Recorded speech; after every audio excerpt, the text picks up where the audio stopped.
Que Dieu vous bénisse. Mungu atubariki.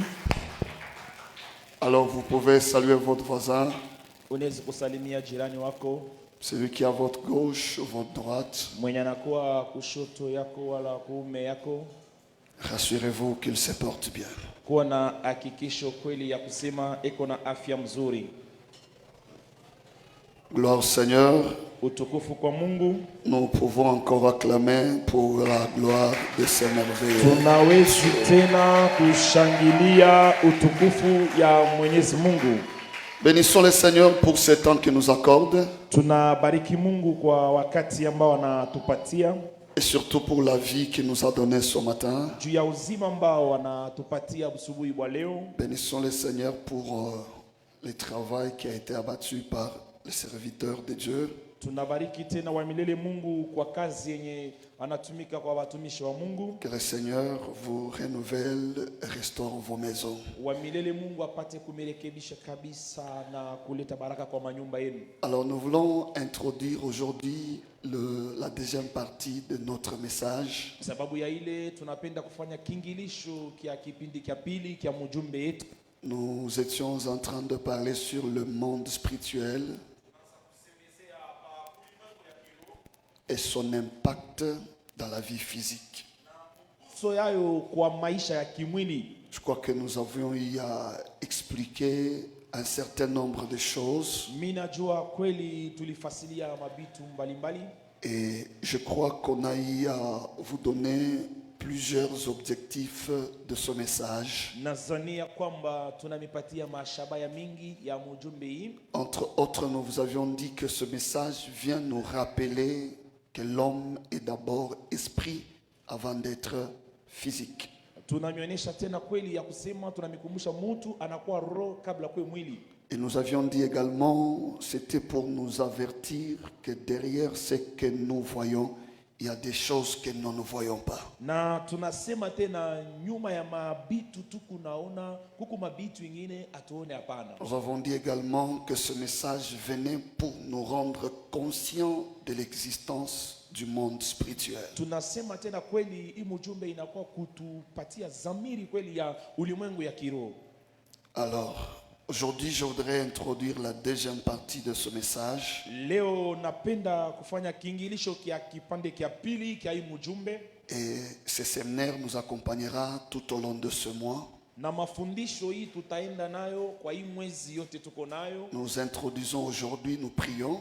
Tunaleta kingilisho siku ya leo na tunaomba. On reviendra mardi, mercredi, jeudi pour encore les enseignements et la prière. Tunarudia tena kazi mbili, kazi tatu na kazi nne juu ya mafundisho na maombi. Et je vous demanderai de vous battre pour ne pas manquer ces enseignements. Na tamilomba kabisa kila mtu alipiganishe ndu ushikusa mafundisho hii. Parce que c'est l'un des piliers de la vie chrétienne et de l'émergence de la vie chrétienne. Sababu inakuwa msingi kabisa ya maisha ya Ukristo na maendeleo yao. Genèse chapitre 17. Kitabu kia Mwanzo chapter yake ya 17. Le verset 7 au verset 8. Tutanza na mustari ya 7 tunashimamia ku mustari yake ya 8. Genèse chapitre 17. Tukumu kitabu kia Mwanzo chapter 17. Le verset 7 au verset 8. Mustari yake ya 7 tunashimamia ku mustari ya 8. Vous avez trouvé, on peut s'élever pour lire. J'aime vous exhorter d'acheter la Bible. Naleta sumbutisho kila wakati mtu anunua Biblia yake. Je vous encourage d'avoir la Bible. Na misumbutisha tena kila mara mkwe na Biblia yenu. Alors si vous l'avez dans votre téléphone, vous pouvez l'allumer. Si vous n'en avez pas, jetez un coup d'œil chez le voisin ou lisez devant. Genèse chapitre 17, le verset 7 au verset 8. Mwanzo 17 mustari yake ya 7 tunashimamia ku mustari yake ya 8. Nous lisons au nom de Jésus.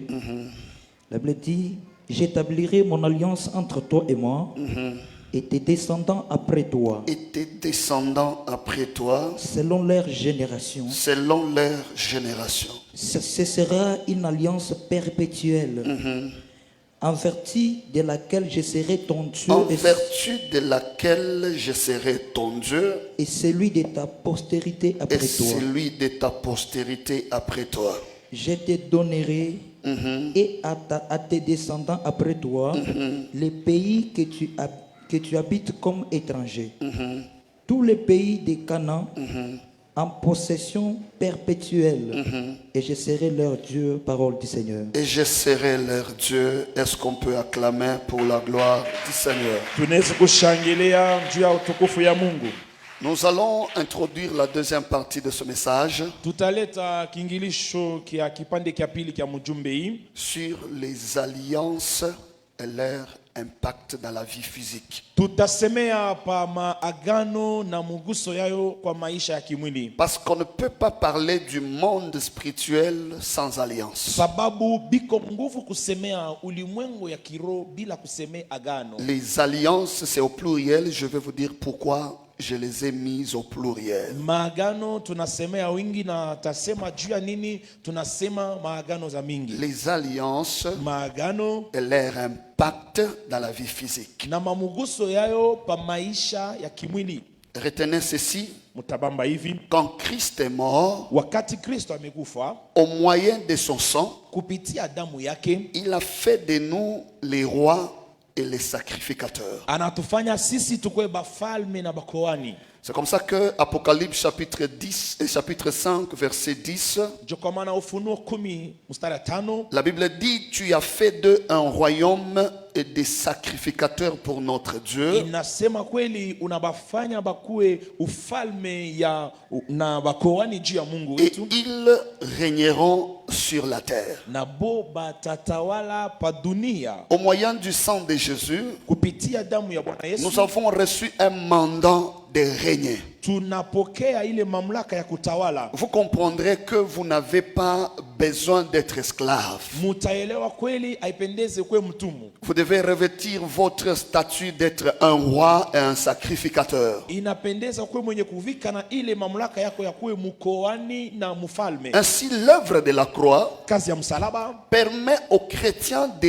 régner dans deux natures ou deux secteurs. iko nasaidia Wakristo watawala kwa makipindi mbili wala hatua mbili. La première nature, c'est que l'œuvre de la croix nous permet à régner comme des rois. Hali ya kwanza ni ya kusema kazi ya msalaba inatusaidia tutawale kama bafalme. C'est la nature que j'appelle la nature de la royauté. Ni hali ambao naita hali ya ufalme. Et deuxième nature, Na hali ya pili nous devons régner en tant que des sacrificateurs. tutatawala kama bakoani. C'est la nature de la sacrificature. Ni hali ambayo naita hali ya mkoani. Régner, et retenez une chose, Utabamba kitu moya. pour régner en tant que roi ou dans la nature de la royauté, Juu ya kutawala kama mfalme kwa hali ya kifalme il faut avoir 4 piliers. inapendeza kuwe na msingi ine. Le premier pilier, s'il faut régner en tant que roi, Kia kwanza kama unapenda kutawala kama vous devez mfalme avoir la sagesse. inapenda kuwe na hekima. Deuxième pilier, vous devez avoir l'intelligence. Kia pili kuwe na akili.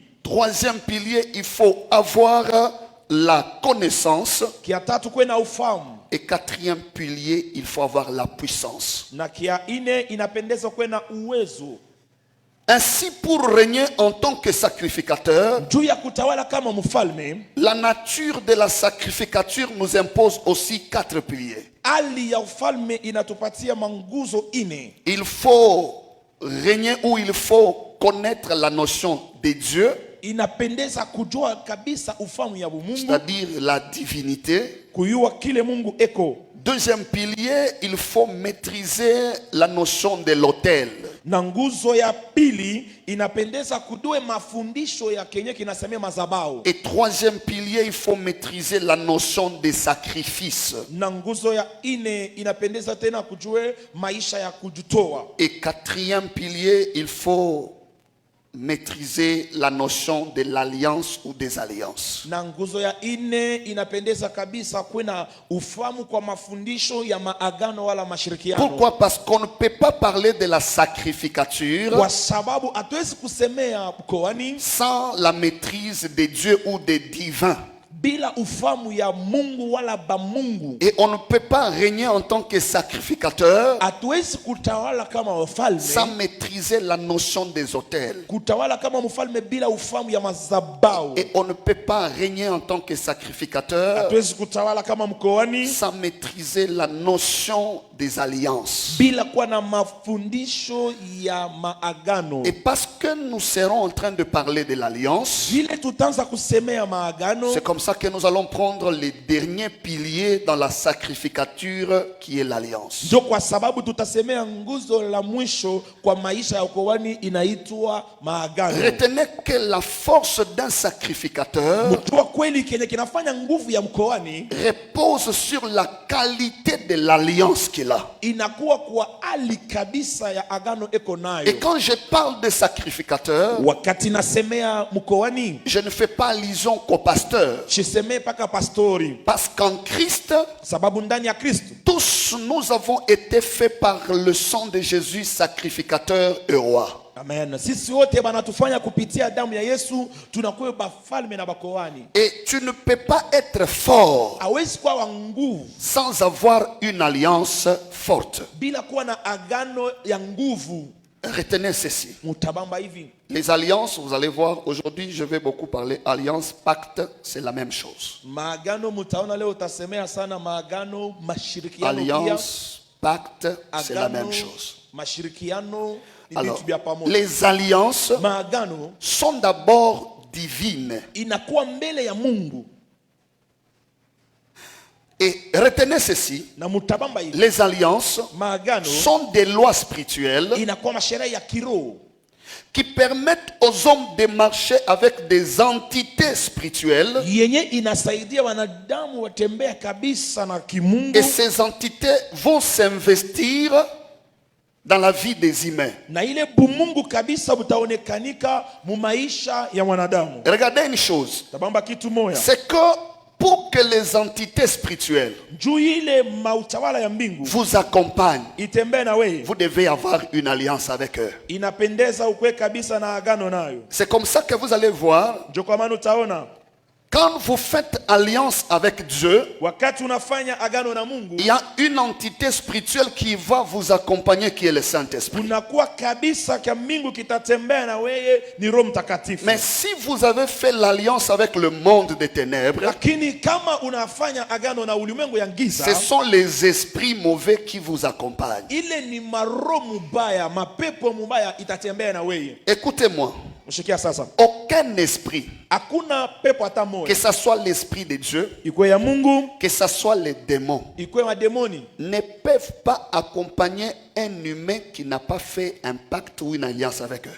haiwezi kutembea na mwanadamu ula shikufanya agano nabo. C'est comme ça que vous allez voir. Kwa maana Vous mtaona voyez que chaque jour quand nous marchons là, kila siku wakati tunatembea nous hapa, nous croisons même avec les démons, les esprits. tuko nakutana na wademoni Ils vous voient, banakona. mais peut-être vous, vous ne les voyez pas. Saa zingine we au kubaona hapana. Des fois, ils ne peuvent pas vous accompagner pour réussir dans votre vie. Saa zingine abezi kutembea na wewe juu ya kutawala kwa maisha. Pourquoi? Juu ya nini? Parce que ils n'ont pas une alliance avec vous. Sababu hakuna agano kwako na nabo. C'est comme ça que je dis, Ndio kwa maana nasema aucun esprit ne peut accompagner un humain s'ils n'ont pas fait l'alliance ensemble. hakuna pepo moja itatembea na mwanadamu kama amkufanye agano na ile Parce pepo. que les esprits ne marchent pas avec ce qu'ils voient. Sababu pepo aitembeake na bile beko naona. Les esprits marchent avec ceux-là qu'ils connaissent. Mapepo iko natembea na bale banafahamiana C'est nao. comme ça que vous allez voir que le Saint-Esprit est disponible. Ndio kama utaona Roho Mtakatifu iko tayari, Il n'agit pas au travers de tout le monde. ashitendake na batu bote. Pourquoi? Juu ya nini? Parce que si vous n'avez pas l'alliance avec Dieu, Kama una na agano na Mungu, il est impossible que le Saint-Esprit vous accompagne. habiwezekane utembee na Roho Mtakatifu. Ceux qui ont eu à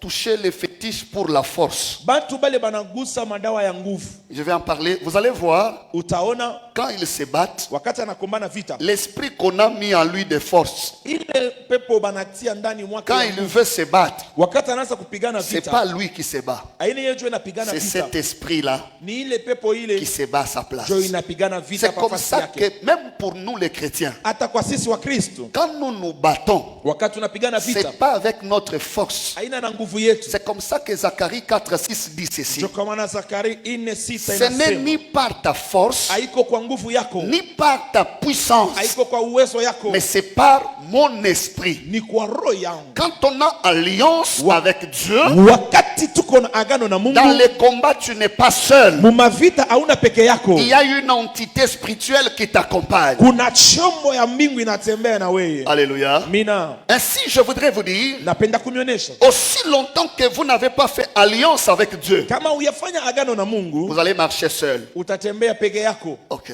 on va avancer. Tasonga Je vous mbele. donne la définition de l'alliance Naleta mafasilio ya kenye kinaitwa avant agano. d'aller plus loin.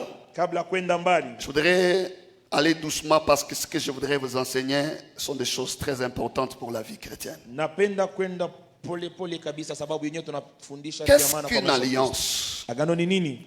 Si la presse est prête, parce qu'il y a des mots que vous devez juste voir, on ne saura pas beaucoup prononcer. Kuna maneno mutaona, sababu L'alliance, dans son origine, le mot hébreu qui traduit alliance, kwa chemchemu ya Kiebrania kwa maneno inafasilia agano c'est le mot qu'on appelle Beret. Ça Nima- s'écrit comme ça, Neno- comme Berit, mais ça se lit Beret. tunaita beret.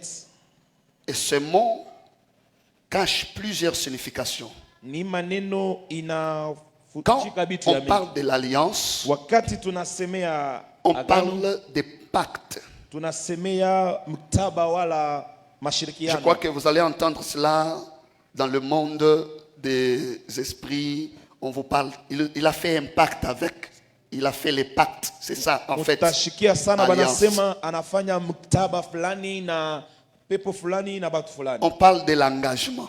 Banasemea tena mipango. On parle de la constitution. Banasemea J'ai- kabisa masheria. J'ai vu récemment quand il y a eu un problème de changer la constitution du pays, tout le monde était debout. Vous comprenez que la constitution est sacrée. Munaona wakati banasema batabadilisha kabisa sheria ya nchi, watu wote wanasimama ya kusema sheria inakuwa ya maana sana. Et il y a aussi le verbe aller. Kuku tena maneno kwenu. Retenez bien ces définitions parce que je vais revenir là. Mutaona hii maneno yote tutarudia kule. Alors, l'alliance dans sa racine hébraïque Kwa chemchemu ya Kiebrania kwa maneno veut dire agano bara. ni kusema bara. Bara veut dire Bara ni kusema donner à manger, kuleta chakula, faire prendre la nourriture. kupatia mutu chakula. C'est comme ça que vous allez voir ceux qui ont grandi au village. Jo kwa maana unaona benye banakomelea kumamigini, Ils savent mieux banajua kweli que quand au village il y a des petits dieux qu'on adore là, kama kuna ba Mungu batu beko na abudu vous allez kumukini. voir que même papa, maman, avant de manger, ils vont mettre même une boule de foufou par terre. Utaona baba na mama kabla Ou kula ils banabeba partent derrière là, mtongi ya bukari banenda dans des nyuma petites maisonnettes. kwa kanyumba kaloko, Ils coupent la tête de la poule. banakata kuku Soit ils font je sais pas quoi. wala banafanya kama ni Ça kitu fait gani. partie de l'alliance. Ile inakuwa kwa kenye tunaita Parce qu'il n'y agano. a pas d'alliance Hakuna agano sans nourriture, sans sacrifier quelque chose. bila chakula, bila kutoa kitu fulani. Suivez-moi bien. Munifuate Parce qu'il y a même vizuri. plusieurs qui ont fait ces sacrifices Kuku ba mingi banafanya mazoezi kama hii sans le savoir. bila kujua. Que Dieu vous bénisse. Bwana Mungu Ayez atubariki. ça en esprit, je vais revenir. Mko na ile mwakili, tutarudia tena. Ainsi, je dis, aucun esprit Nasema hakuna pepo ne hata peut moja accompagner un humain haiwezi kutembea na mwanadamu s'il n'y a pas d'alliance. kama hakuna agano. C'est là que vient le verbe aller dans la définition de l'alliance. Ndio kwenye kunatoka maneno kwende kabisa kwa kenye tunaita C'est-à-dire que agano. si tu n'as pas alliance avec Dieu, Kama una na agano na Mungu, tu partiras seul. utaenda peke yako. Amos chapitre 3 verset 3 dit ceci. Amos 3 mstari ya 3 inasema hivi: Deux personnes batu bawili ne peuvent pas marcher ensemble hawezi kutembea pamoja si d'abord au préalable kama mbele bado ils ne se sont pas mis d'accord. abayakwa Ils n'ont pas signé des pactes. abakufanya mkataba fulani. Si vous ne signez pas des alliances, Kama amkufanye maagano, le verbe aller ne s'accompagne pas dans votre vie avec maneno Dieu. kwenda iko kwa maisha yenu. C'est comme ça que David, comprenant cela, Ndio kwa maana Daudi anaelewa hii, il dit ceci en psaume. anasema hivyo kitabu cha Zaburi, Avec Dieu, pamoja na Mungu nous ferons les exploits. tutatenda mdiza. Observez bien. Si Dieu ne vous accompagne pas, Kama Mungu asitembee na wewe, il est impossible que les exploits soient visibles. haiwezekani kuone miujiza. Mais si c'est lui qui vous accompagne, Kama mwenyewe anatembea naye, peu importe votre grandeur, ingawa bunene bwako, peu importe votre taille, ingawa burefu bwako, c'est possible d'accomplir les exploits. inawezekane kabisa kutimiza mdiza. C'est ainsi que Kwa maana quand il y a accord avec Dieu, wakati kuna kuwa c'est masikilizano na Mungu, possible que quelqu'un puisse faire de miracles. inawezekane mtu atenda mdiza.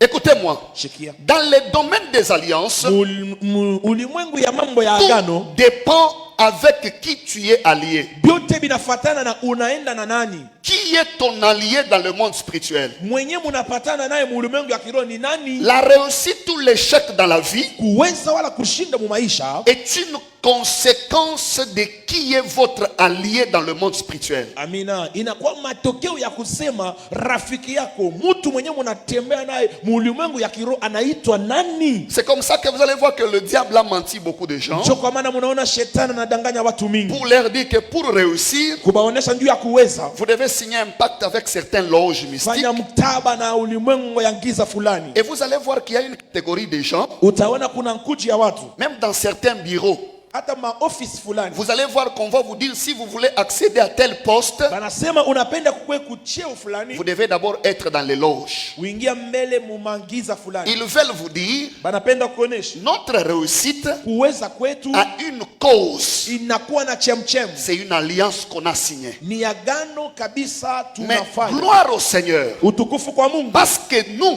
sababu shi avons signé une alliance tunafanya agano avec un allié le plus fort. na mrafiki wa nguvu, C'est Jésus de Nazareth. ni Yesu Kristo wa La Nazareti. Bible dit ceci. Biblia nasema hivi, Il a reçu le nom anapewa jina au-dessus de tous les noms. juu ya majina yote. Celui-là s'appelle notre allié dans le monde spirituel. Ndio mwenye anaitwa rafiki yetu kwa ulimwengu ya kiroho. Écoutez-moi, je vais y arriver. Shikia tafika pale. La prière n'est forte que sur base de l'alliance. Maombi ni ya nguvu mpaka kupitia agano. Et non sur base de bruit parce qu'on a tapé les mains. Non. Amina. Alléluia. Amina. Écoutez, Shikia. la prière, c'est invoquer le Dieu de l'alliance. Maombi ni kuita kabisa Mungu wa agano. Et l'alliance, c'est un accord. Ni agano C'est-à-dire, inakuwa kabisa. la prière, c'est une sollicitation Maombi ni kutafuta d'un Dieu d'alliance. Suivez-moi bien, je vous amène quelque part. Mungu wa agano. Munifate mzuri, ni kuna mipeleke fashi fulani. Observez bien. Tazameni, Le Congo, notre pays, est en guerre. Kongo inchi yetu iko ndani ya vita. Vous allez voir, Mutaona il y a de grandes puissances dans ce monde. kuna mainchi ya nguvu Vous kwa vous êtes dunia. déjà posé la question, pourquoi ils ne sont jamais venus nous aider? Musha kudilizaka jua nini abakwe kutusaidia? Parce qu'on n'a pas de pacte d'alliance avec eux. Sababu bingine hatuna nabo na mamtaba C'est pour ça que fulani. vous allez voir, Joka mtaona il y a pendant la guerre, wakati ya vita le président peut sortir en train de chercher. Il cherche parce qu'aucun pays ne peut venir vous aider si vous n'avez pas d'accord avec eux. iko nenda kutafuta, sababu hakuna ichi Okay. itakuwa kumisaidia kama amuna na agano nabo. Avant de venir vous aider, Kabla kumisaidia vous devez signer les accords. mutasikilizana bado. On va venir vous aider Tutakuwa kufanya hivi avec nos militaires. na waskari wetu, Et après, na kisha vous allez nous garantir ça, ça, ça. mutatupatia fulani C'est na ça. fulani. Si vous n'acceptez pas, Kama mkuitika ile même quand on vous détruit là, ataba na vous mivunjo, allez parler, mutaria, vous allez pleurer, mutasema, on vous regarde. banamiangalia. Parce qu'ils ne peuvent pas entrer dans vos affaires sans accord. Abawezi kuingia kwa mavita yenu bila masikilizano. Je vous amène un passage qui m'a fait du bien et en même temps qui m'a fait réfléchir. Genèse chapitre 21. Na mipatia usomi inanifanya mzuri sana. Ni Genèse chapitre 21, Mwanzo 21 verset 15 au verset 18. mstari ya 15 kwa 18. Remarquez une chose. Tazameni kitu moja. Histoire d'Agar avec Ismaël. Ni hadithi ya Agar na Ismael. Quand l'eau de l'outre fut épuisée, elle laissa l'enfant sous un des arbrisseaux. Le verset 16. Elle alla s'asseoir vis-à-vis à une portée d'arc, car elle disait que je ne vais pas mourir mon enfant. Elle s'assit donc vis-à-vis de lui, éleva la voix et pleura. Regardez bien, c'est lui qui pleure ici, c'est Agar, la Ule mère konalia hapa ni Agar. d'Ismaël. Jua Le Ismael. verset 17. Mstari 17. Ce qui m'a étonné ici, Entre une mère qui est là en train de pleurer Kenye kinanishangaisha ni kwa mama eko nalia et un enfant qui est là, na mtoto eko hapa. il n'a plus de ressources. L'enfant pleure Hakuna cha mchemo, et mtoto l'enfant ne kunalia. sait plus quoi faire. Mtoto asijue kia kufanya. Mais la mère est en train de crier Mama eko nalalamika. au secours. Mais ce qui m'étonne dans ce passage, Kenye kinanishangaisha kwa usomi, au lieu que Dieu écoute les cris de la maman, bafashi ya Mungu kusikia kilio kia mama. la Bible dit Dieu entendit la voix, pas de la maman, mais de l'enfant. Biblia inasema Mungu anashikia sauti haiko ya mama, sauti ya mtoto. Et l'ange de Dieu appela du ciel Agar. Na malaika wa Mungu anaita kumbingu. Regardez bien. Tazameni mzuri. Dieu a écouté la voix de l'enfant à cause de l'alliance qu'il avait avec Abraham. Mungu anashikia sauti ya mtoto kupitia agano ile Mungu alikuwa nayo na Ibrahimu. Pourquoi? Juu ya nini? Il n'y avait pas d'alliance entre Abraham et Agar. Akukwe kabisa agano kwa Abraham na Agar. L'alliance qui agit ici, Agano ambayo inatenda c'est hapa l'alliance d'Abraham. ni agano ya Ibrahimu. Quand Dieu est à apparaître Abraham, Wakati Mungu anamuonekania Ibrahimu, nous avons lu en Genèse 17 tunasoma kwa Mwanzo que 17. cette alliance Ile agano ne sera pas seulement pour toi, haiko juu yako peke yako. même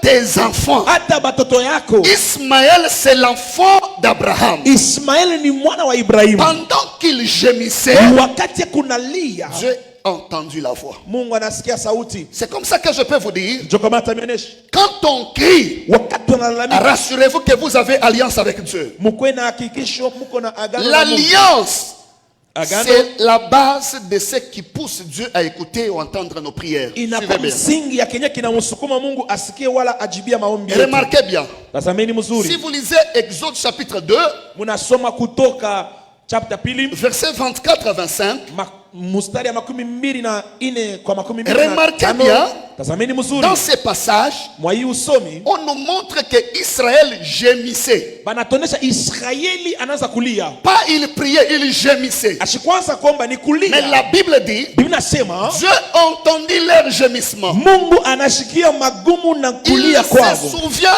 de l'alliance. Anakumbuka agano. Vous savez qu'il y a certaines personnes, Munajua kuna batu bingi. vous croyez que Mwe munaona lui là kusema ne prie pas plus que moi. ashombake kupita Le mie. problème n'est pas d'abord de prier plus que l'autre. Mambo haiko ya kuomba nguvu kuzidia Le mwingine. problème c'est que qui est ton allié dans le monde spirituel pendant que tu cries? Mambo ni ya kusema rafiki yako mwenye munakuwa naye muagano muulimwengu ya kiroho wakati kunaomba Dieu anaitwa se nani? souvient de l'alliance. Mungu anakumbuka agano. Dans ces passages, Kwa hiyo usomi Dieu vient s'arranger derrière Israël pour combattre Égypte. Mungu anakuwa kuditia nyuma ya Israeli kukombanisha Misri. Je vous pose la question. Na miliza swali. Qui a créé Israël? Nani anaumba Israeli? Hein? Ok. Qui a créé Égypte? Nani anaumba Misri? Ok. Depuis quand Kwanzia shikani. Dieu joue au jeu de 2 poids 2 mesures? Mungu anakuwa anapenda anakatala. Regardez bien. Tazameni mzuri. Moi et papa Jérémie, Mimi na baba Jeremy, Dieu l'a créé. Mungu anamumba. Dieu m'a créé. Mungu ananyumba na Alors, sasa nous avons des problèmes. tuna mambo. Nous voulons nous battre. Tunapenda kupigana. Dieu vient. Mungu anakuja. Il s'aligne derrière lui Anakuwa nyuma yake pour l'aider à me combattre. kumsaidia Bon. anikombanisha. La question est de savoir, Swali ni ya kujua. lui a fait quoi Yeye anafanya pour que nini? Dieu soit derrière lui, Juu Mungu akwe nyuma pour yake. qu'il vienne me combattre moi? Juu akwa nipiganisha mie. C'est que Israël Israeli a une alliance. eko na agano. Dieu s'aligne derrière ceux qui ont l'alliance avec lui. Amina. Mungu anakuwa nyuma ya benye banakuwa na agano naye. C'est comme ça que dans cette vie, Kwa maana kwa hii maisha le principe est simple. makanuni inakuwa ipesi. Les esprits ne marchent pas avec ceux qu'ils voient. Mapepo aitembeake na bile kunaona. Ils marchent avec ceux qu'ils connaissent. Iko natembea na bale banafamia Quand nao. Dieu te connaît, Wakati Mungu anakufamia il s'aligne derrière toi. atakuwa nyuma yako kama rafiki. Voilà pourquoi Ndio kwa maana il y a certaines personnes kuna batu bingine dans cette vie kwa hii maisha qu'on ne combat pas. aba bakumbanishaki. Même si vous les voyez en route, Hata unamwona mbalabala sans chaussures, bila viatu il a l'air de ne pas beaucoup prier. ashiombake sana binafaa kama Faites vile attention. kebaangi. Il y a certaines personnes Kuna batu bingine qu'on ne peut pas combattre. hawawezi kubakombanisha. Genèse chapitre 31, Mwanzo chapter 31 verset 29. mstari 29 On montre ceci. banatonesha hivi. Un jour, Siku moja Laban est en train de poursuivre Jacob. Laban eko na mufata Jacob. Pendant qu'il les poursuivait, Wakati kuna mufata, Laban croit qu'il est plus fort. Laban alijiona wa nguvu. Il poursuit Jacob toute une nuit. Eko nafata Jacob. Quand il attrape Jacob, Wakati anamkamata il Jacob, veut lui faire du mal. anataka kumutendea bibaya. Regardez ce que Laban explique. Tazameni kile Laban anasema. Ma main est assez forte pour te faire du mal. Mkono yangu ni ya nguvu kwa kukutendea bibaya. Mais le Dieu de votre père, Mungu wa baba yako, cette nuit-là, bushiku bule, Laban était prêt à faire du mal à Jacob. Laban alikuwa tayari kumutendea Jacob Mais bibaya. l'alliance du père de Jacob a crié. Agano ya baba wa Jacob inalalamika. Je m'arrête un instant pour dire ceci. Nashimama kusema hivi. Je ne sais pas les combats que tu as. Sijue mavita uko Je nayo. ne sais pas qui te poursuit derrière. Sijue ni nani kuna kufuata Mais nyuma. ce matin, je t'informe. Asubuhi ya leo nakuonesha. Qui qu'il soit, Akuwe nani. il rencontrera le Dieu de l'alliance de ces lieux. Akakutana na Mungu wa agano wa Ifas. Là-bas, reconnaît, il dit, Laban anajua kweli. j'allais te faire du mal. Nilitaka kukutendea Mais vibaya. cette nuit, Usiku wa leo. le Dieu, pas ton Dieu, Haiko Mungu wako. pas ta force, Haiko nguvu yako. pas tes stratégies. Haiko manamuna Quand yako. j'ai voulu te faire du mal, Wakati nataka j'ai entendu kukutendea derrière vibaya, un esprit me crier. nashikia nyuma roho lalamika. Faites attention. Keba. Là-bas, si je t'entends faire seulement fion, Nikushikia tu shio. cette nuit je te tue. Siku wa leo utakuwa. Alors, avant de rentrer, Kabla il kurudi. dit, petit, Anamuonesha j'ai failli te faire du mal. nilitaka kutendea Et c'est vibaya. l'alliance qui t'a sauvé. Ni agano inakukokoa. Si vous lisez Esther chapitre 6, Munasoma Esther chapter 6 verset 13, mstari 13. je vous ai dit qu'il y a des gens. Namionyesha kuna batu Je suis à l'introduction. niko Je kukingilisha. vous montre l'avantage d'avoir Dieu comme un allié. Amina. Namionyesha kabisa kiamana kya kuwe na Mungu kama rafiki. Un jour, Siku moja Aman s'est levé pour faire du mal à un homme qu'on appelle Mardoché. ama analamuka kutendea bibaya mtu mwenye anaitwa Mordekai. Il a monté toutes les stratégies possibles. Anatenda manamuna yake yote. Et ce jour-là, Na ile siku il a prévu que demain on va pendre Mardoché. alitengeneza kusema kesho tutamua Mordekai. Quand il est parti pour pendre Mardoché, Wakati anaenda juu ya kumuua Mardosheo, tout a changé. vyote Le vinabadilika. matin, Usubuhi quand il part, wakati anaenda il s'est rendu compte. anaelewa Au kusema lieu qu'il tue Mardoché, bafasha kumuua il Mordekai. était en train de faire sa publicité. Anaanza sasa kusema vizuri vyake. Alors, quand il rentre, Wakati anarudia il est fatigué. mwenye kuchoka, Il rencontre maintenant sa femme et ses conseillers. anakutana na bibi yake na Je suis désolé. benyembe kuna mshauri. Je suis sorti le matin pour faire du mal à cet imbécile. Nilitoka asubuhi kutendea unseji vibaya. Vous savez ce qui m'est arrivé? Mnajua vile nafika Au lieu que le roi me donne Mardoché pour le pendre, pafashi yabo kunipatie Mordekai ni muue. j'ai tourné toute la ville aujourd'hui Mimi nazunguluka leo siku mzima en train de crier niko nalalamika Mardoché. Mordekai C'est celui-là njoo ule que le roi aime. mfalme anapenda. Alors j'ai honte. Niko na aya La femme de Aman le regarde. mke yake wa ama anaangalia. Aman racontant Zeresh, Zeresh c'est la femme. Zeresh C'est sa femme. ni bibi yake. Alors sa femme et tous ses amis, Bibi yake na marafiki tous ceux yake qui étaient arrivés là, vyote et les sages et la femme de lui dire ceci. Si Mardoché, kama Mordekai devant qui tu as commencé à tomber aujourd'hui, ule unaanza kuanguka mbele yake leo, est de la race des Juifs, kama tu ni Muyuda, unaingia munyumba mubaya, tu es en train dans une mauvaise maison, parce que usha kuzobelea sana kufanishiana vibaya. tu es habitué à faire du mal aux gens. Mais leo Aujourd'hui, unakotola, okwei na pula mabe, unaenda kuingia munyumba mubaya. okwei na pula mabe. Il dit que si ce monsieur-là C'est kama ule mtu est de la race des Juifs, ni Muyuda. j'ai toujours dit ceci aux gens. Nambiaka batu hivi, Vous qui êtes habitués à faire du mal aux gens, mwe banakuwa na zoezi ya kutendea bingine vous qui êtes bibaya, habitués à briser le cœur des gens et partir, benye banakuwa na tabia ya kuvunja mioyo ya batu na tous kwenda les cœurs ne sont pas brisés. mioyo yote aina ya kuvunja. Toutes les personnes ne sont pas à permettre voir leurs larmes couler. Batu bote haipendezi kuona machozi yabo Il y a kushuka. certaines personnes, Kuna batu bingine s'il plaît, kama nalia toute ta vie est gâchée. maisha yako yote yanalabika. Yes, Faites attention. Il ne faut pas croire que vous êtes malin. Il n'y a pas plus malin que Dieu. Même si vous allez en dessous des eaux, ses yeux, voilà. Demandez à Jonas, il vous dira. Dieu a les armées même en dessous des eaux. J'aimerais vous dire, même si tu te sens faible, on t'a confisqué l'argent, on t'a confisqué la parcelle, on t'a ravi les postes. Ce monsieur est en train de te dire, tu sauras que moi je suis chef dans cette entreprise. J'aimerais dire à cet homme, on ne mange pas le salaire de tout le monde. J'aimerais le répéter, on ne mange pas le salaire de tout le monde. Même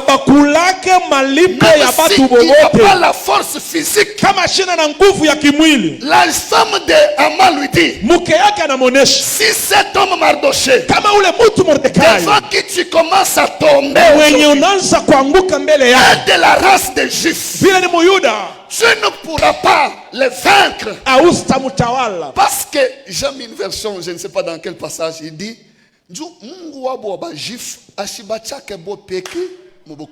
parce que leur Dieu de Juifs ne le laisse jamais seul dans les combats. Balancez-moi Exode chapitre 14 verset 25. Quand Dieu est avec toi, j'aimerais encourager quelqu'un qui se sent seul, qui peut-être la femme t'a laissé, le mari t'a laissé. Tu as l'impression que tu ne sais pas quoi faire. Il ne faut pas aller te plaindre. Descends à genoux. Bon Dieu. Dieu sait mieux se venger, vous savez ça? J'aime ce que la Bible dit. La Bible dit, alors que les Égyptiens sont en train de pourchasser les enfants d'Israël. J'aime cette scène. Ils sont sur des chars. Je ne connais pas comment Dieu est stratège. Dieu est allé d'abord bouger les pneus. C'est ça que la Bible dit. Il ôta les roues de leur char. C'est-à-dire, de marcher avec le véhicule. Dieu est allé trouer les pneus.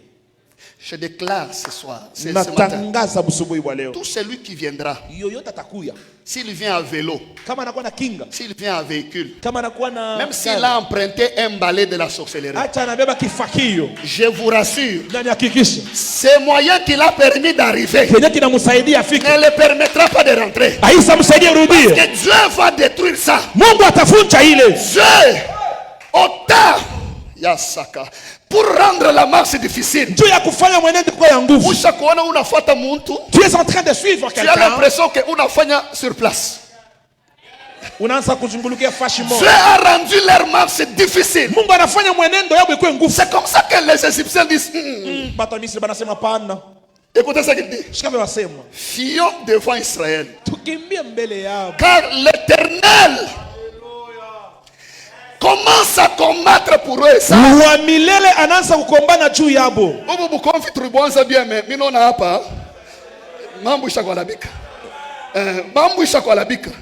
Parce que mina mouye ma cage. Mais je me rends compte que il s'élève le matin. J'ai créé des maladies. Mais j'ai l'impression que il n'est pas mort. j'ai tout fait. J'ai comme l'impression il est toujours debout. Non. Ici, fuyons. Écoutez, j'ai pris ce matin. Je dis que ce matin-là, ils diront fuyons. C'est un autre niveau. Si tu vas à un ami dire c'est fini, qu'il parte. Quand Dieu commence à agir, c'est que les Israélites ne savent pas. Ils sont en train de faire l'effort d'aller au-delà. Mais eux-mêmes les Égyptiens, ils commencent à constater. Ils font les efforts. Ils retournent. Ils font les efforts. Ils retournent. Ils disent Bayama, c'est devenu compliqué. Ils disent fuyons. Courons. tukimbie, Parce que Dieu sababu Mungu commence à combattre. anaanza kupigana Je vita. prie ce matin Naomba busubuhi bwa que leo Dieu soit votre allié. Mungu akuwe rafiki yako wa Même vita. si vous vendez quelque part, Hata unahusisha fashi fulani, vous êtes nombreux. muko bamingi Et ils ont touché leur loge. banagusa ma Aïe, aïe, j'aime Chumba ces ya chants. Il dit, Bolafumbo. Bango basimba bakisi. Bisoto simba kombo ya Yesu. C'est comme ça que le psalmiste dit. chokomana mwimba saburi anasema Ceux-ci s'appuient sur leurs chars, aba banakuwa na nguvu pa macho yabo ya vita, sur leurs chevaux. aba banatumainia kwa manyama yabo ya vita. Nous, Sisi nous, sisi nous aba là, sisi nous là, sheye nous n'avons que Dieu. alaraso. Je préfère qu'on me traite de bombaf, mais je n'ai que Dieu. Je préfère qu'on dise que oui, qui tu as itumika bien. Je sais que je ne sais pas me défendre, mais il y a quelqu'un qui sait me défendre. Vous savez pourquoi il s'appelle le père des orphelins? Munajua kwa nini banamwita baba wa yatima? J'aime le terme, on ne dit pas le mari de veuve, on dit le défenseur de veuve. Abasemake mume wa bajana, banasema wakubasemelea. Dieu sait, Ai, Mungu quand une anajua. femme perd un mari, Wakati bibi anapotesha mume, toute la famille, jamaa yote, même les sorciers hata wachawi qui ont bouffé le mari, benye banakula mume, vont venir ouvrir les yeux. banafungula macho. Ouais, Dieu amour. C'est toi qui l'as Ouais, tué. Léo. C'est toi là. Mais ce que j'aime, Kinapenda les défenseurs des faibles, musemezi wa c'est kubasemea s'élever pour faire du bien. atalamuka, Même si on t'a pointé, hata banakushota et c'est kilole celui-ci qui combat ta vie. wencho Ne napigana l'affronte pas physiquement. shikombana naye vita kwa mwili, Laisse-les là. Laisse-les là. umwache pale Laisse-les là. akwe pale. Bien-aimé, Mpendwa, ce que j'ai vu avec Dieu, kile mimi naona na Mungu ça me rassure. binaleta Peu kikishi, importe leur nombre, ingawa bwingi yao la Bible dit, binasema ils viendront comme un fleuve. batakuwa kama maji. Mais l'Esprit de Dieu, est-ce que vous comprenez? L'Esprit de Dieu Roho ya Mungu le mettra en fuite. itabafanya bakimbia. Pas toi. Ndio yako wewe. Voilà pourquoi, depuis un certain moment, Kwa maana wakati moja je ne cesse de crier Paracletos. nalamika Parakletos, Saint-Esprit. Roho Mtakatifu, J'ai besoin de toi. na lazima na wewe Je suis faible. na Il y mzaifu. a même des moments, les problèmes de la vie Kuna wakati ingine mambo ya te maisha dépassent, tu ne sais pas comment prier. inakupitia akili, hauna nguvu ya La maombi. Bible dit dans nos prières, Binasema kwa maombi nous yetu ne savons pas quoi dire à Dieu. hatujue kia kumwambia Mungu. Mais le Saint-Esprit Roho Mtakatifu intercède, eko même avec naomba, des soupirs inexprimables, amen, pafashi yetu qu'il place les phrases anatia maneno, comme il est faux ce matin. anatia maneno vile binastahili busubuhi wa leo. Que le Dieu de l'Alliance Mungu wa agano s'élève alamuka et combatte en ta faveur. akombana vita pafashi yako. Deuxième point, Nukta ya pili je vous parle des réalités des alliances. ni kunasemea ukweli ya maagano. Alors, à ce stade, écoutez-moi. Kwa hiyo wakati Je munishike, vais vous montrer l'importance de l'alliance. napenda kunionyesha maana ya agano. Maintenant, observez les réalités de l'alliance. Tazameni sasa ukweli za agano. Retenez que chaque alliance Ubamba kusema kila agano a ses réalités. ina maukweli yayo, Et ce sont ces réalités na ile maukweli qui constituent la base de toute réclamation. ndio yenyewe inafanya msingi ya kumitafuta kote. Remarquez une chose. Tazameni kitu moja, Vous remarquerez que dans cette vie, utaona mwi maisha il y a certaines personnes qui avancent facilement. kuna batu bingine be kunapokea maendeleo kwa wepesi, Dans un domaine, kipindi fulani tout lui réussit facilement. yote biko sawa. Mais certaines personnes aussi, Batu bingine nabo un domaine les complique comme pas possible. kipindi moya matata kabisa. Pour avoir les boulots, c'est un problème. Kupata kazi, Il y a aussi des gens, s'ils perdent les boulots aujourd'hui, kuna batu bingine naye Mais- anapoteza kazi il leo, a un autre boulot. kesho anapata kazi Il en ingine, perd le lendemain, il a une autre. anapoteza ingine leo, kesho anapokea ingine. Il y a aussi des gens ici, Kuna bingine nabo si cette personne kama ule mtu est dans un coin, eko mkona quand il fulani commence à vendre, anaanza kuzisha tout lui réussit directement. vyote vinaweza. Quelqu'un d'autre aussi. Mwingine naye Je vous parle des réalités des alliances. ni kuna misemea ukweli Il y a za certaines agano. familles, Kuna majamaa ingine avoir l'argent n'est pas un problème. kwa na makuta haiko mambo Certaines aussi, ingine nayo avoir étudié, avoir un diplôme, c'est un petit problème. funda masomo na Même kumaliza les cadets, mambo wa kitenda mimba il se réveille, analamuka il a même l'odeur de la licence dans sa tête. eko na master. Certaines familles aussi, Majamaa ingine vous allez vous rendre compte, nalamuka busubuhi, celui qui a beaucoup transpiré mwenye anatosha jasu sana a eu que le diplôme de l'État. anapata paka diplôme Certaines familles aussi, majamaa ingine nayo les mariages, ndoa ça c'est une montagne. ile ni mulima. Ils ont étudié, Banafunda ils ont masomo le boulot, bena makazi ils ont l'argent. beko na makuta. Et vous allez toujours apprendre, Utashikia tu ici, là, hapa c'est les mariages qui compliquent. ndoa njo matata. Certaines familles aussi, Majamaa ingine nayo c'est qu'ils ont un problème d'avoir les enfants. beko na mambo ya kupokea On va batoto. vous dire que les grands frères Batasema kaka avaient yake tel problème, alikuwa na mambo tel fulani, autre mwingine avait tena tel problème. anapokea mambo fulani, Quelqu'un d'autre aussi mwingine naye vous dira que chez eux, ataonyesha kwabo même la cadette hata wa mwisho qui a encore 13 ans et demi anakuwa na miaka 13 a déjà 2 enfants, ashapokea wawili, elle est encore enceinte. eko na mimba miezi. Vous ne vous êtes jamais posé la question. Najiuliza swali, Il y a certaines personnes, kuna watu bingine na quand il est enceinte, wakati na mimba même s'il tombe sur la moto, hata anaanguka pa moto, la colonne vertébrale se brise. mkongo inafunjika, Sans échographie, il va mettre au monde. bila ekografi anenda nazara. Quelqu'un d'autre aussi, Mwingine na yeye sans rien faire, bila kitu un problème. anapokea mambo. Ça s'appelle réalité des alliances. Ile njoo yenyewe tunaita ukweli Dans za chaque agano. famille, Kila il jamaa y a des réalités des alliances. kuku ukweli ya maagano. Alors, un homme sage Mtu mwenye ne hekima vit pas comme ça. ashiishi paka hivi hapa, Tu pars ici, anaenda huku tu prends la bière, tu bois, tu anakunya pars ici, analewa tout ce que tu veux. Alléluia, Jésus Christ. yote anaona. Haleluya, Yesu Écoutez, je Kristo. disais le mardi, Nasema kazi mbili, la prière n'est pas bien-aimé, tout Mao- bien, maombi. Ya, maombi oh. haiko cha, cha, cha, cha, cha, cha, cha, pop. Calme-toi d'abord. Pole pole Tu lances des prières dans quelle direction? huku natupa mamishale. Est-ce que tu as Unaona déjà gani? découvert le vrai problème de votre famille? Ulishatambua kweli mambo ya jamaa Parce yako? que quand tu découvres ça, Wakati unatambua tu sauras que ça, utajua hii ce sont les réalités ni maukweli de ma famille. ya jamaa yangu. Retenez ceci. Mutabamba hivi, Tout est question d'alliance. yote ni mambo ya La agano. réussite ou l'échec dans une vie Kuweza wala kushindwa kwa maisha est lié aux réalités de votre famille, parce que chaque famille a une alliance. Je vais y arriver. inaambatana kabisa na jamaa yako, kwa sababu kila jamaa ina agano. Tafika pale, Celui dont le contenu de son alliance, mtu mwenye ile iko ndani ya agano il yake, n'y a pas les réalités de mariage. amuna ukweli ya mambo ya ndoa, Il ne peut pas casser la tête à cause de ça. ashitaumishaka kichwa kwa Vous ndoa. allez voir que vous avez un ami à l'école ou une amie. Mutaona una rafiki shuleni, Vous avez fini l'école primaire ensemble. munamaliza pamoja, Humanité ensemble. munamaliza Vous humanity avez fini ensemble, l'université ensemble. munamaliza 2 university, jours après, masiku lui a nyuma un boulot, ina kazi il s'est marié, ina ndoa, et puis tout va bien. yote biko sawa. Toi, tu commences à dire, Nasa kusema nous ici, on prie beaucoup. shiaba tunaomba Mais sana. elle est là.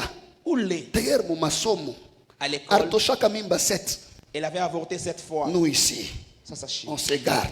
tunadichunga Comment lui là jua nini s'est yeye marié? anaolewa. Moi, Mie Seigneur Jésus. Bwana Yesu, Il ne faut pas te comparer parce que les réalités de chez vous et les réalités de chez eux sont différentes. hapana kufanya vile Suivez-moi kwa bien. sababu maukweli ya kwenu na ya kwabo binachana C'est le contenu de chaque alliance qui crée des limites. ni vyenye binakuwa ndani ya kila agano, ndio vyenye binatia mipaka, C'est comme ça qu'il est important kwa sababu biko bya de maana connaître l'alliance qui aille à régir votre famille. ya kujua kabisa ni agano gani inajenga familia yenu. Retenez ceci. Tababa hivi, L'alliance agano n'a jamais été personnelle. aiyakuwa ya mtu ye kwa upekee. L'alliance, Agano c'est une alliance toujours perpétuelle ou collective. inakuwa paka ya miaka iko nafuatilia. Ça veut dire, Ni kusema hivi, l'alliance des pères agano ya wazazi implique les enfants de génération en génération. inaingisha batoto na mamiaka iko nafuata nyuma. C'est comme ça que j'ai dit l'autre fois, Ndio kama nasema siku moja c'est une erreur ni kosa de croire que ya tu es kusema dans une famille, huku mjama, tu vois ton mari unaona bwana wako veut aller toucher au fétiche. anaenda kubamba Tu lao. dis, kazi yake, Ah, c'est son problème. haina kazi yake. Ce n'est pas son problème, Ni kazi yako, c'est ton problème. ni kazi ya batoto yako. Et aussi un Na problème batoto ya batoto yako. un problème de tes enfants et de tes C'est petits son enfants. problème. Il va se donner lui-même. Ni mambo yako atalipeleka peke yake. Mais écoutez, Shikia. l'alliance Agano n'a jamais été personnelle. haiyakuwa ya upekee. Retournez-moi Genèse 17. Rudishe Mwanzo 17. Regardez bien. Tazameni mzuri. Je dis ceci au verset 7. Mungu anasema kwa mstari ya 7, J'établirai mon alliance entre toi et moi. juu ya agano yangu tafanya kwako na mie. Et tes descendants après toi. Sasa uzazi wako, Regardez, selon leur génération. kufatana na miaka yao. Ce sera une alliance perpétuelle. Itakuwa agano ya milele. J'aime la suite. En vertu de laquelle kufatana na ile, je serai ton Dieu. Nitakuwa Mungu wako. Vous comprenez l'objectif de l'alliance? Unasikia shabaha ya agano? Quand quelqu'un fait alliance avec un esprit ou un divin, Wakati mtu anafanya agano na pepo wala Mungu c'est fulani, dans l'objectif, c'est que désormais ya kusema kuanzia cette leo famille est sous contrôle de telle entité spirituelle. hii jamaa inakuwa be Suivez bien. kunaangalia kwa shombo fulani la C'est kiroho. c'est ça même la raison de l'alliance. Ndio sheria ya kuwe kwa agano. Vous faites une alliance Unafanya agano pour dire que désormais ya kusema kuanzia leo cette famille hii jamaa yote est sous contrôle de tel esprit. inakuwa be kunaangalia kwa roho fulani. Si c'est Dieu, Kama ni Mungu, désormais kuanzia leo votre famille jamaa yako est sous contrôle de Dieu. ni Mungu je kunaangalia. Si c'est le diable, Kama ni shetani, désormais kuanzia leo toute votre famille jamaa yako yote est sous contrôle. be kunaangalia. C'est comme ça qu'il dit, Ndio kama anasema c'est une alliance en vertu de laquelle ni agano ambao je serai ton Dieu, nitakuwa Mungu wako et celui de ta postérité après toi. na Mungu wa uzazi wako watazalikwa nyuma yako. Ah, voilà pourquoi je vous ai dit, Kwa maana nasema ne manquez pas ce séminaire. C'est comme ça que vous allez voir le diable. Arrangez vite les micros. Le diable aime faire les alliances avec des gens. Quand j'atteindrai le point de vous faire voir comment il fait les alliances avec les gens, vous allez voir même que certains ont fait des alliances mais par ignorance. bingine banafanya maagano bila kujua, Parce qu'il est tellement rusé. sababu shetani ni Dieu mkalamu. fait l'alliance avec l'homme d'une manière consciente. Mungu iko nafanya agano na mtu na zamiri yake. Mais le diable fait alliance avec des hommes par ruse. Shetani ye kunafanya agano na watu kwa bujanja na bukalamushi bwake. Voilà, Kubukalamushi. Que Dieu vous bénisse. Mungu atubariki. Retenez ceci. Tabamba hivi, L'impact de l'alliance mguso ya vient agano dans le fait que iko na kwa sababu quand vous faites une alliance, wakati unafanya toute agano une génération en subit des conséquences. miaka ya wazazi watazalikwa. C'est comme ça que kunaishi je vous ai matokeo. dit, Kwa maana nasema si vous êtes né dans une famille kama unazalikwa mjamaa où ton grand-père mule était un chef coutumier, kambo yako alikuwa chef ton kutumia, grand-père kambo yako tu était féticheur, alikuwa il ne mchawi faut pas mfumu. prendre à la légère la prière. Hapana kubeba maombi. Il y a un kwa jeune pepeni. homme, je l'ai rencontré 4 ans en arrière. Kuna kiana mwana nakutana naye miaka ine Son nyuma, père propre baba yake yeye est un chef coutumier. ni chef kutumia. Il se transmettait en fait leur truc là, la royauté. Anaanza kabisa kutambukizia ile ufalme wa Alors, batoto na batoto. Il était l'aîné de la famille. Alikuwa mzaliwa wa kwanza. Les jours où son père devait mourir, Siku ya kufa kwa mzazi wake il l'a appelé. anamwita, Il était dans une autre province. alikuwa kwa Viens vite, nchi parce nyingine, que anamwita, je ne peux pas mourir sans te remettre le pouvoir. shitakufa mie bila kukupatia ufalme. Le gars a dit, Bwana nasema moi je ne reviens pas. shitakuyaka lo Tes choses-là, bitu yako je ne prends pas ça. shitabebebaka. Son père a souffert, Mzazi wake anatesa il n'a pas su mourir. ashikufe, Parce que c'est impossible de mourir avec les bâtons de la royauté de la famille. nguvu kwa kufa vile na ile ufalme kwa jamaa. C'est comme ça qu'il dit. Sababu Il a anasema commencé à pourrir même une partie anaanza kuoza na kipande cha mwili et il wake ne meurt pas. ashikufe paka. C'est comme ça qu'il prendra la chemise de ces garçons. Baba anabeba tu shemizi ya ule kiana Il met, anatia, il dit ok, anasema ndio, j'ai failli citer le nom. Il appelle, anamwita mon fils, mtoto yangu, comme tu es loin, vile uko mbali, je te transfère mimi nakutambukizia ces choses.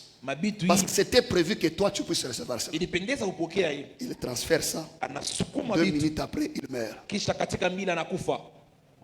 Les garçons ici, Kiana yuko huko il prie.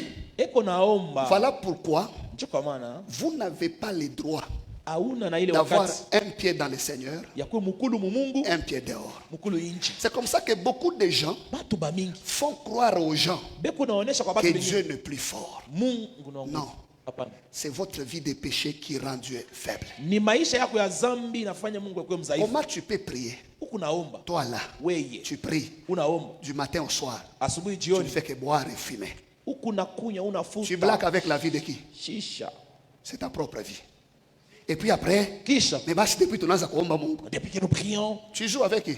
unacheza na nani? Avec pasteur? na C'est pastori ta propre vie. ni maisha yako. Tu pries. Unaomba. Tantine, viens. Msaka Daniel Ambroisine, viens. ukupaka vile. Et puis après, Kisha Seigneur, non, on te sert. Tu tunakutumikia. as dit, tu Unasema mettras la différence. utatia chanisho. Qui va mettre la différence? Nani atatia chanisho? Vous croyez que Dieu c'est votre grand-père? Utaona Mungu ni kambo yako. Ce gars a prié. Bwana Nous avons prié avec lui ici. ule kiana aliomba hapa. Tunaomba naye. Vous savez, Unajua. la chose, Umwisho. il était la seule personne qui n'aimait jamais retourner là où il y a son père. Là où il y a son père. Alikuwa mtu la Jamais. shikashi kurudia kule kwa baba yake. On n'a pas compris. Atakushiki Un bon matin, asubuhi moyo. il a fui ici. Anakimbia hapo. Il a tout laissé. Anaacha vyote. Il est rentré au village. Anarudia kumukini. Il a rejoint l'alliance de son père. Anaingia sasa kwa gano ya mzazi wake. Ce n'est même pas dans la ville, au village. Haikuwa taa hii muvile, anaenda kumukini. Une fois, quelqu'un m'a posé la question. Mtu Mais ananiuliza il swali. priait Dieu. Anaanza kuomba Mungu. Je lui ai dit ceci. Mimi namuonesha hivi. Dieu, Mungu quand vous blaguez avec lui, wakati unacheza naye il te fait aussi des vues, comme les Quinois disent. anakufanya naye hivi. Dieu te fait des vues. Anakufanya C'est-à-dire, mavu. les Quinois disent que quand tu envoies les messages, quelqu'un voit, mais il ne répond pas. C'est ça des vues. Bakina wanasema Vous savez que Dieu sait faire vue à certaines prières des gens. Mungu anafanyaka vi kwa malombi mengine. Anaiona, Anakoshe. anaendelea kufanya mambo yake. Kisha anaendelea na byake. C'est ça le problème. Ndio vile mambo iko. Quand vous vous engagez dans les combats spirituels, Wakati unaingia mubukuvi bwa kiro, soyez sérieux. kuwa mtu wa haki. Je dis bien, soyez sérieux. Kuwa mtu wa maisha kunyoloka. Parce que quand vous commettez les bêtises, Wakati unafanya makosa, les esprits vous voient. maro inakona. C'est comme ça que quand vous voulez dire au nom de Jésus, Unataka kusema kwa jina la Yesu, ils vont vous répondre. watakujibia. Paul, Paul, nous connaissons. tunamjua. Jésus, Yesu, nous connaissons. tunamjua. Alors vous, Wewe ni nani? vous êtes de qui? Huku nani? Vous entendez parler? C'est comme ça que Matthieu 7 dit, Ndio kwa maana Mathayo 7 les inasema derniers jours, masiku ya kumwisho les gens diront, watu watasema, Seigneur, Bwana, nous avons prêché en ton nom. tulihubiri jina lako. Nous avons même fait des miracles en ton nom. Tulifanya na mamiujiza kwa jina Et lako. il leur dira, Atawaonesha. Pourquoi banani mbele? Vous vous appelez Ah, comment? Seigneur, aushiki hata sauti yangu. Atasema à qui ai-je l'honneur? Wewe nani? Unaitwa Tu es nani? qui? Unaitwa Ah, nani? Seigneur, Ni mie. moi j'ai prêché. Ni mie C'est évangéliste. moi, ouais, c'est moi évangéliste. Ni mie évangile. Parle encore. Ni nani? Ta voix là, Sauti ni ya je nani? ne l'ai jamais reconnue dans la bergerie. Asa sauti yako shaishikiaka Ces jours-là, ile siku. utafunga bisaka byako kunarudia sema. Yesu kupaka hivi. Tu fais mtekoli, tu dis Seigneur. J'insiste encore. Nasema tena. La crainte de Dieu Boka mwa Mungu. préserve ton alliance. Buku nachunga agano yako. Il n'y a que les magiciens Ni mpaka bachawi. qui savent. Bali banajua. Je vous parle clairement. Na nimeonyesha kweli. Si son monsieur l'a dit, Kama banamuonesha Comme kwa tu sors là, mwalimu wake vile ne unatoka. salue personne. Ushilamukie mtu. Même quand vous le croisez. Hata unakutana naye. Papa François, bonjour. Bonjour papa Il va faire François. semblant. Il sait qu'on m'a dit.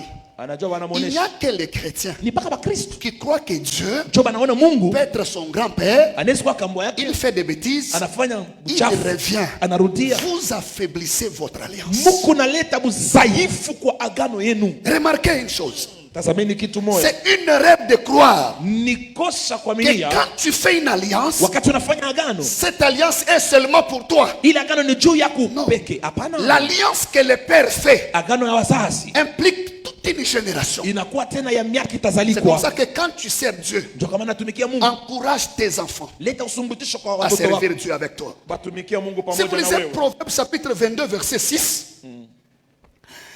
Proverbe 22, 6, la Bible dit ceci. Mizali 22:6. Instruis l'enfant selon la voie qu'il doit suivre. Amen.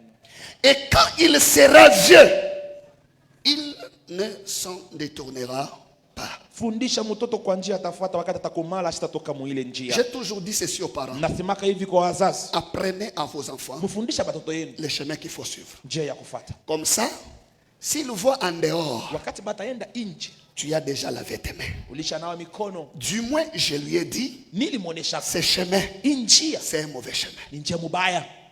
Chers parents, Wazazi, quand vous avez déjà fait votre part, kama ushakufanya kazi yako, si l'enfant va en dehors, mtoto anaenda nje, vous avez lavé les mains devant Dieu. unanawa mikono mbele ya Mwenyezi C'est Mungu. comme ça que la Bible dit, Kwa maana Biblia inasema quand il grandira, wakati quand atakomaa, on parle instruit, wakati banasema le fundisha, verbe instruire veut dire donner des ordres, maneno ni kusema leta maoda, donner des directives, ongoza, transmettre les caractères, tambukizia matabia, montrer l'alliance, onesha agano les devoirs bya kufanya et aussi ce qu'il faut faire. En fait, ce qu'il faut faire na benye binastahili et kutenda aussi les droits. na benye Parce que dans binamstahili, l'alliance, sababu ndani ya il n'y agano a pas que les devoirs. amuna paka bya kufanya. Dans l'alliance, Ndani ya agano il y a aussi les droits. kuna mapashwa, Tu fais, unatenda Dieu agit en conséquence. na Mungu C'est anakutendea comme ça on pia. dit instruis ton enfant. Fundisha mwana wako, Chaque fois que tu fais des choses pour Dieu, kila mara unatendea Mungu mabitu, apprends toujours à tes enfants. fundisha batoto yako. Vous savez pourquoi Unajua jua nini? je me donne à Dieu? Je pars dormir à l'église. Nalala kanisa, Je nenda kwa donne mon Mungu, argent à l'église. naleta mali yangu, C'est de là que vient ma force. ndio kwa maana kunatokea nguvu Même yangu. quand l'enfant grandit, Mtoto anakomea, il sait anajua les secrets de notre Père, siri ya baba yetu, les secrets de notre siri mère ya mama reposaient dans le fait qu'il donnait la nourriture à l'église. ilikuwa ya kusema mama anaanza kupeleka chakula Retenez kwa ça kanisa. bien. Mubamba ile mzuri. L'alliance ne doit pas être seule. Agano haiko ya wewe Il faut peke. pas, quand tu fais des choses pour Dieu, Unafanya mabitu, tu caches aux enfants. unafuchika batoto. Dites-leur, Ambia batoto, ce que je fais, inafanya hivi, c'est ce qui nous garde. njoo inatuchunga. Amen. Comme ça, même après moi, Hata kisha mimi, vous savez où trouver Dieu mnajua kwenye kutana na Mungu quand ça va vous compliquer. wakati bitaleta C'est comme ça mvuruko. que 1 Chronique chapitre 28, Ndio mambo ya Nyakati chapter ya 24 verset 9, mstari ya 9. David sent qu'il veut mourir. Daudi anasikia kufa sasa, Il appelle son fils Salomon. anaita mwana wake Salomo, Écoute ce qu'il dit. anamwonesha hivi, Et toi, Salomon, mon fils, connais le Dieu de ton père. Serre-le d'un cœur dévoué et d'une âme bien disposée. Car l'Éternel chante. David transmet à son enfant Davidi anaonesha mtoto yake le sérieux qu'il avait quand il servait Dieu. haki yake ya namna kumtumikia Si Mungu. vous êtes moins sérieux, Kama huku washipo wake rassurez-vous, kwa na hakikisho vous ne donnerez pas au monde l'espèce des enfants sérieux. austaletaka kwa dunia batoto benye haki. J'ai toujours dit ceci à Dieu. Nasemaka hivi kwa Mungu, À moins que je sois aventurier. kabla nirudi Mais si je suis sérieux avec toi, ni kwe mtu mbaya, kama niko mtu mwenye s'il haki y a autour de moi kando kando yangu, les gens qui ne sont pas sérieux, kama huko bato bashipo haki, si vous les avez reprochés, ils ne les écoutent pas. kama unabaonesha abeitika, Expose-les. Mungu ubatie peupe. J'ai toujours dit ceci. Nasemaka hivi, Si vous voyez quelqu'un, Dieu l'exposer kama unaona Mungu anatia mtu peupe, en public, batu banamuna, c'est que Dieu l'a conseillé en privé, il n'a pas écouté. Mungu anamshauri kwa tikati chini, Mon fils, asikushikilie. arrête. Mon fils, arrête. Acha mtoto Il yangu n'écoute pas. ashikilie. Quand vous voyez quelqu'un être exposé, Unaona mtu c'est banamtosha comme ça peupe, que les jours où vous sursautez que telle personne est si tombée. unasema ah, Non, non. mtu mwingine anaanguka, Il y a longtemps qu'il était tombé, alianguka zamani, mais Dieu l'a accordé le temps de se lever, il n'a pas Mungu voulu. alimpatia wakati. J'ai dit, ya comme tu kulamuka. n'écoutes pas, Vile ushikie, je t'expose. Et anakutosha quand peupe. il l'expose, Wakati ce anamweka n'est pas peupe, dans l'intention de lui faire du mal. haiko kumtendea C'est vibaya, dans l'intention de le corriger, mais en public, parce qu'en privé, il n'a pas écouté. juu ya kumpatia sa mafundisho kumacho ya watu, kwa sababu C'est wakati comme alikuwa ça na que Mungu peke David yake dit, asikushikie. Daudi anasema serre-le avec un cœur disposé. umtumikie na moyo wako tayari, Car l'Éternel sonde le cœur et pénètre les desseins de toutes les pensées. Mungu kunangarishisha mioyo na yeye kuingia ndani ya Si mawazo tu le yote. cherches, Kama unamtafuta il se laissera trouver par toi. utamwona, Mais si tu l'abandonnes, ukimwacha il te rejettera pour toujours. atakuacha kwa milele. Il a instruit à l'enfant de ce qu'il faut faire. Anafundisha mtoto yake ya kufanya. Alors, apprends à tes enfants Fundisha batoto comment yako prier, namna gani ya kuomba, comment jeûner. namna gani ya kufunga Je chakula. vais finir avec cette phrase parce que je vais continuer la semaine. Tamaliza na hii maneno sababu taendelesha Il mtu. est de la responsabilité de tout parent Ni kwa madaraka ya kila mzazi de laisser à ses enfants ya kuachia batoto yake une alliance bénie. agano ya kubarikiwa. Yes. Vous savez, aujourd'hui, il y a des enfants qui souffrent Kwa batoto wengine benateswa leo, et pourtant leurs parents sont encore en vie. bazazi yao bengari bazima. Ce jour-là, je disais même à quelqu'un, Shika wanaambia mtu, oh papa, baba, mes enfants n'arrivent pas à réussir dans la vie. batoto yangu baweze kwa maisha. Ok, qu'est-ce qui se passe? Ni nini? Non, je pleure. Nikunalia. Je lui ai dit, Mimi namuonesha. aussi longtemps que tu es en vie, Wakati ungali mzima, bats-toi, jipiganishe. que tu laisses à tes enfants Wachia batoto yako une alliance bénie. agano ya kubarikiwa. Amen. Retenez ceci. Mbambe hivi. C'est que votre père Kile mzazi wako n'a pas vaincu, ashikutawala ça va t'attraper.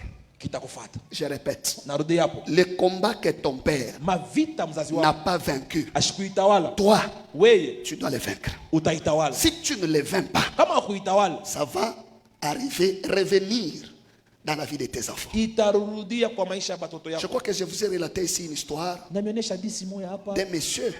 Bwana moya Il était africain, il est allé prêcher en Europe. alienda kuikala Europa. Il devait prêcher avec un blanc qui était aussi pasteur. Alitaka kuhubiri na pastori mmoja wa mzungu. Alors, on les avait donné un temps de se rafraîchir une semaine. Bali bapatia juma moja Après kuikala. la semaine, Kisha ile il juma devait intervenir. alikuwa kuhubiri. Alors, le monsieur là, l'Africain, Ule bwana wa Kiafrika chaque jour, kila siku il ne mangeait pas, ashikwanza il ne kula, buvait pas, ashikwanza il kula. était là en prière. Ekupale, Seigneur, Bwana, manifeste-toi, nisaidie, s'il te plaît. tuoneshe, Et il dit que shuka. ces blancs-là, Ule mzungu lui ne fait que manger eko nakula, et boire. kuna kunya, Vers le soir, magharibi il fait ses notes, anaangalia il dort, vitu yake analala, il se détend, il est anazunguluka, dans la piscine. anapita pepo, ananawa Alors, il maji. dit, c'est monsieur ici. Sasa huyu Est-ce qu'il bwana est venu prêcher ou quoi? anakuwa kuhubiri hapa. Les jours de la prestation, Siku ya kuhubiri sasa, c'est lui l'Africain qui monte. ule Afrika Il dit, anapanda, aujourd'hui là, anasema leo ces blancs vont sentir que wazungu j'ai watajua amené un Dieu frère de tunakuwa na l'Afrique. Mungu mtakatifu. Il dit, j'ai commencé à prêcher. Anaanza kuhubiri, J'ai prêché. anahubiri, J'ai prêché. anahubiri, J'ai prié. naomba Wapi? zero, Il s'assoit. anekala. Il dit, ces messieurs-là, ces blancs, se tiennent debout. Ule mzungu anasimama, Il dit, je n'ai pas beaucoup de temps. shina wakati ya mingi, Je n'ai que 6 minutes à prêcher. niko na katika sita ya kuhubiri. Il a parlé pendant 10 minutes. Anasema kwa katika 10 Il ferme la Bible. anafunga Biblia, Il dit, levez les mains. anasema mwenyewe On mikono, va prier. tutaomba. Il dit, aujourd'hui, Leo les aveugles vont voir. pofa bitaona, Les boiteux vont marcher.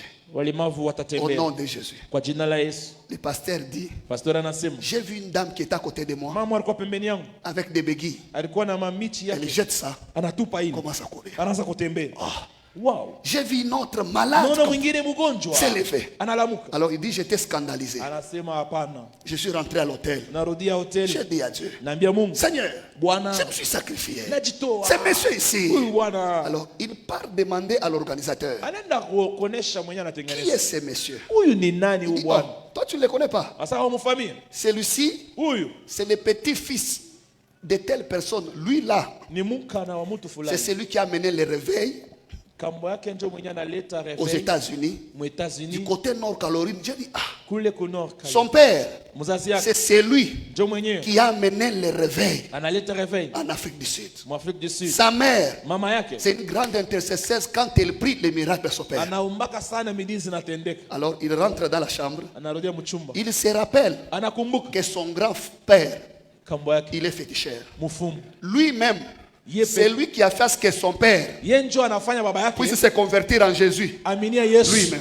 ni yeye. Il dit, ah, Anasema pendant que moi je tétais le sein d'une mère féticheuse, wakati mimi naanza kunyonya rijiba ya mama ce gars-là, mloji, huyu ce gars-là, huyu bwana, pendant que lui tétait, wakati anaanza sa kunyonya mère parlait en langue. mama yake anasema muluku. La mère a déjà rasé tous les combats possibles. Mama acha kumaliza mavita yote, Le gars, lui, mtoto yeye marche dans la victoire. anatembea C'est muushindi. comme ça que c'est une grande bénédiction d'avoir les parents qui savent plier les genoux pour vous. Ni baraka kabambi kwe na wazazi banajua kumwomba Mungu. J'insiste encore que c'est une grande bénédiction. Nasema ni Si baraka tu as une kubwa. maman Una mama, ou un papa una baba, que tu vas chaque jour à unaona genoux, kila mara magoti, jeune homme, jeune fille, bénis le Seigneur. kiana bariki Mungu, leta baraka kwa Mais Mungu. si tu as appris, Kama unafunda tu, ton père est féticheur, mzazi ni mfumu, ton père, lui, quand il se réveille, wakati anaanza kutumika, il fume, il boit.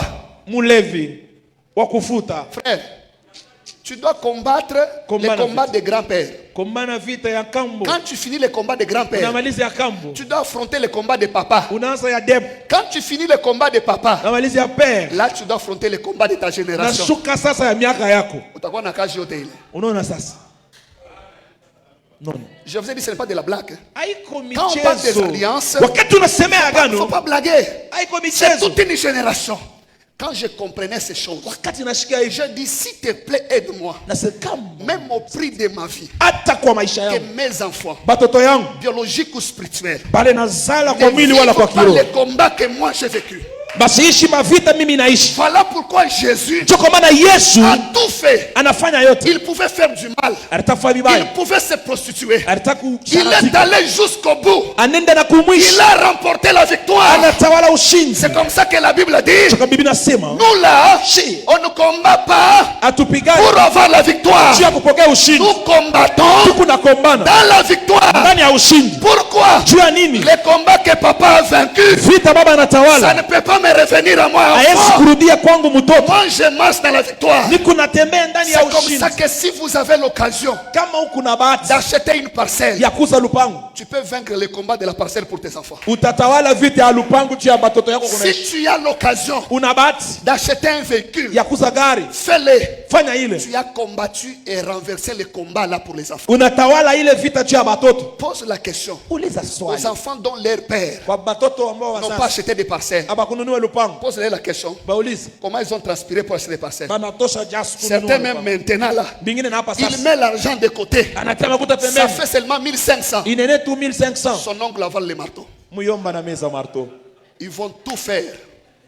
Ils vont vendre tout. batauzisha C'est yote, quand l'argent termine makuti naishi. que l'oncle vomit le marteau. Muyomba litapika jana magharibi. Vous voyez, c'est de la blague. Voyeni michezo, Même si tu te bats, hata kama unajipiganisha tu mets de côté l'argent. unatia pembeni Demandez makuta, à ceux qui ont des problèmes de mariage. ulisa bale beko na mambo ya Ils ndoa, vous diront.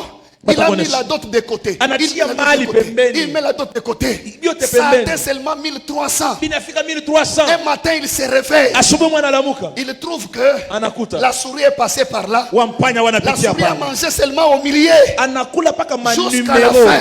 na kumwisho. Qu'est-ce qui s'est passé? Ni mambo gani? Il y a un problème de réalité de l'alliance de votre famille. Kuna maukweli ya vita ya jamaa yako, Ce que papa n'a pas vaincu. kile baba sikutawala. J'ai dit à une maman, Naambia mama moyo, arrêtez de pleurer aussi longtemps que tu es vivante pour tes enfants. simamisha kulia wakati ungali mzima juu ya batoto. Je vous ai dit, Na nionyeshe dans le monde spirituel, mulimwengu ya kiroho les larmes n'ont pas de place. machozi haina nafasi.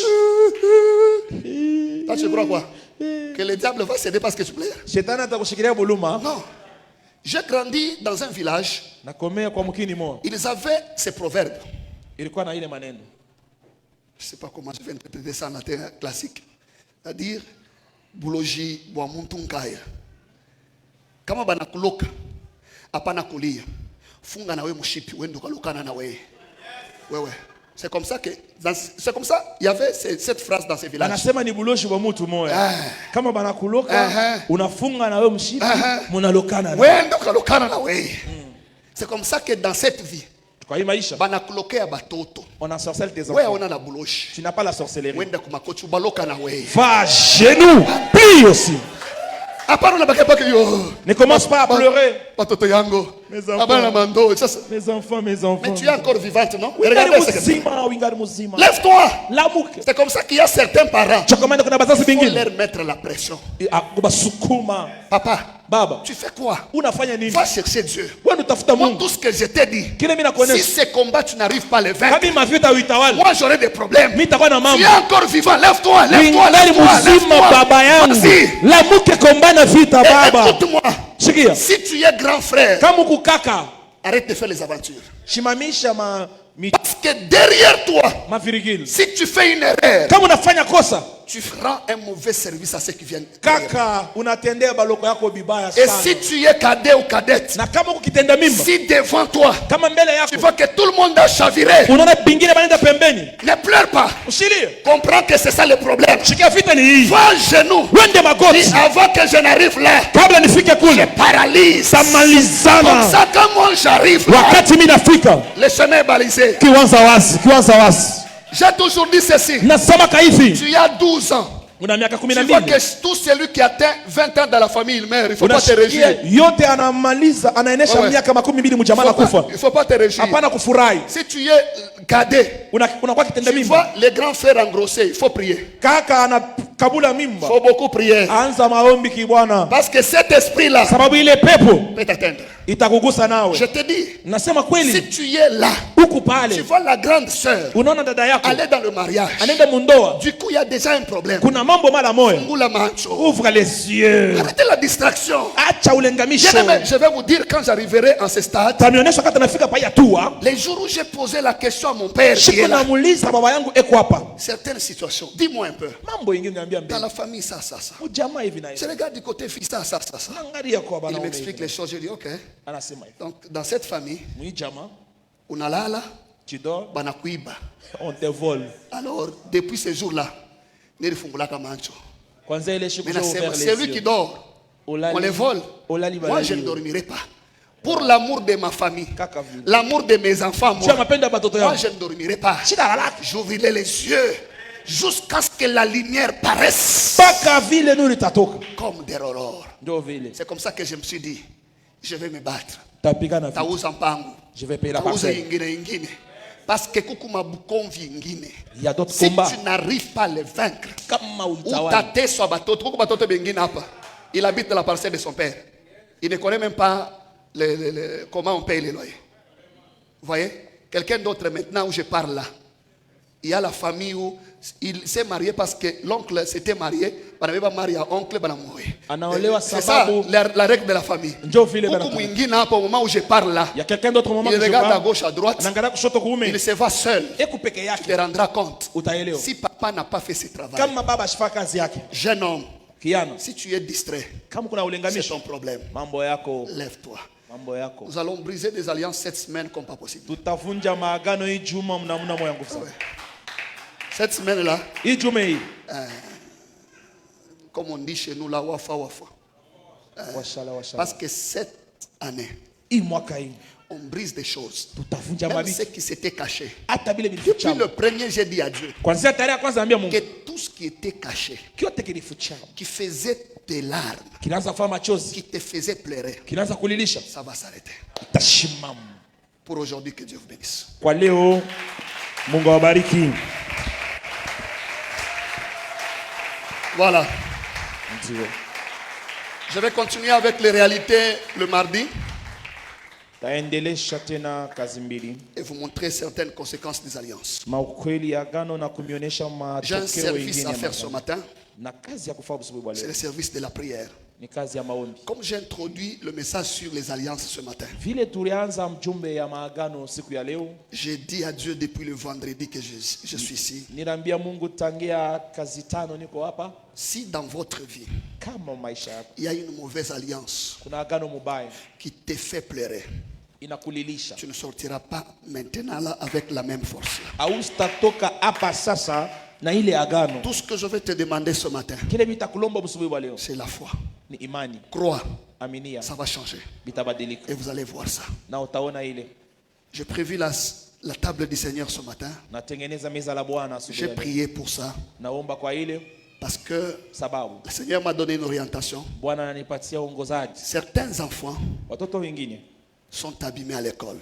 banabalabisha shuleni, Certains, bengine là où ils sont en train de passer. mafashi beko napitia. Je vais connecter ces enfants à l'alliance que Dieu m'a donnée. Napenda kabisa kuunganisha wale Tout watoto celui na qui agano. se lèvera, Mtu yote atalamuka même en route, hata mbalabala pour toucher un seul enfant, juu ya kugusa mtoto moya tu, que Dieu Mungu le rencontre. akutana naye. Et avec les grandes personnes, Na batu bakubwa, l'alliance de ce matin, agano ya busubuhi wa je leo vous connecte à l'alliance que Dieu m'a donnée.